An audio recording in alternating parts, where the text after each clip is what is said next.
జింక గంటకు 90 కిలోమీటర్ల వేగంతో పరిగెత్తగలదు. కానీ గంటకు 60 కిలోమీటర్ల వేగంతో పరిగెత్తగలిగే పులి నోటికి చిక్కుతుంది. ఎందుకంటే పులి కన్నా తాను బలహీనంగా ఉన్నానని జింక మదిలో భయం మిత్రమా. ఆ భయంతోనే జింక పరిగెత్తే క్రమంలో పదే పదే వెనక్కి తిరిగి చూడడం వల్ల దాని వేగాన్ని కోల్పోతుంది. ఆ భయమే దానిని పులి పంజాకు చిక్కేలా చేస్తుంది.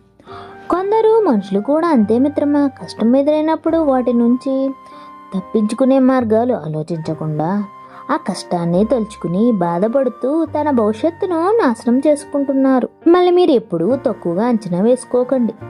మీద పడిన రాళ్లనే మెట్లుగా మలుచుకుని అందనంత ఎత్తుకు ఎదగండి మిత్రమా. అర్థమైందనుకుంటా. తెగిపోయిన చెప్పులకు కూడా మన ఇంట్లో ఎక్కడొక మూల స్థానం ఉంటుంది.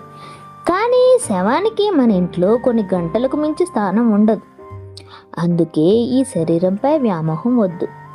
మనం చనిపోయినా మన మంచితనాన్ని తలుచుకునేలాగా గొప్పగా బ్రతుకుదాం.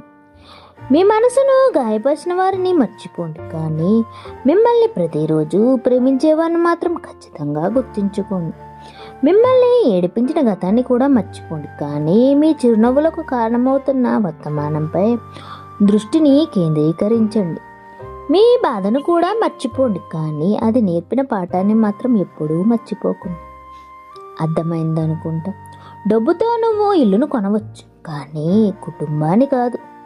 డబ్బుతో నువ్వు గడియారాన్ని కొనవచ్చు, కానీ సమయాన్ని కాదు. డబ్బుతో నువ్వు పాన్పు కొనవచ్చు, కానీ నిద్రను కాదు. డబ్బుతో నువ్వు పుస్తకాన్ని కొనవచ్చు, కానీ జ్ఞానాన్ని కాదు. డబ్బుతో పదవిని కొనవచ్చు, కానీ గౌరవాన్ని కాదు.